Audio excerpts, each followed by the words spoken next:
Pinaiyak ni JMF si Coach Chot Reyes, pinag-aasar ni Fajardo ang TNT Boys, frustrated si Calvin Oftana sa nangyaring laban, muntik nang magkasuntukan sa game. Eto mga idol, tropang Giga at San Miguel Beermen naman ang maglalaban. Nakatatlong laro na ang TNT so far with 2-1 record at nag-iisang panalo pa lang para sa SMB. Opening ng frame 6-0 run ang SMB. Back-to-back tres mga idol ang ipinukol ni Marcelo Lassiter. Maagang supalpal ang pinatikim kay Brondial ni Ginelas Rosser. Yun nga lang mga idol, may contact and one play. Under 8 minutes ng quarter, maagang napako sa tres ang TNT. Double digit agad mga idol ang lamang ng SMB sa game. So far mga idol, 4 of 5 from downtown ang naipasok ng SMB.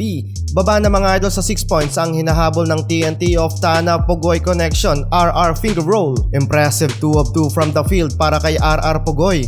Down by 3 points ang lead sa game. Purong bench player na mga idol ang naglalaro sa loob ng court para sa SMB.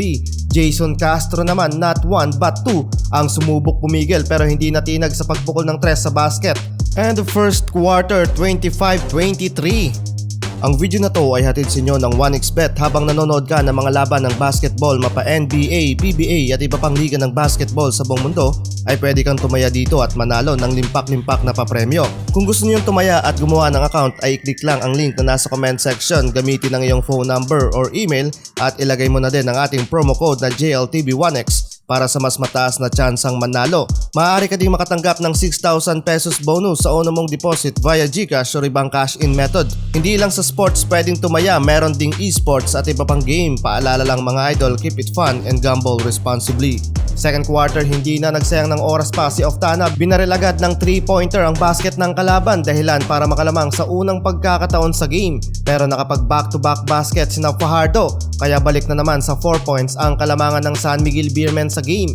Napa-time out si Coach Chot Reyes dahil sa magkakasnod na run na ginawa ng Beermen. Pangiti-ngiti pa si JMF samantalang 9 points na para sa birthday boy to lead double digit again sa game. Straight 3 points naman ang binulsa ni Enciso, 9 points in just 4 minutes playing time. 52-39 in favor sa SMB end of first half. Second half mga idol, wala pa rin kupa si Jason Castro, pumukol ng tres, 10 points na sa pagbubukas ng third quarter. 7 minutes remaining ng quarter, napa-timeout ang Beermen dahil sa big run na ginawa ng TNT. Napako naman sa 60 points ang SMB.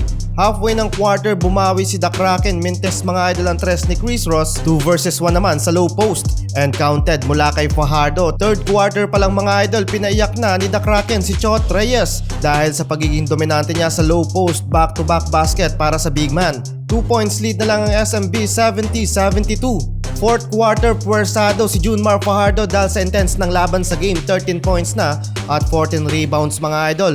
Bahagyang natigil ang laban ng magkasagutan sina Cruz at Ponferrada dahil sa personal foul ng matamaan ng kamao ni Cruz ang maselang bahagi ni Jewel.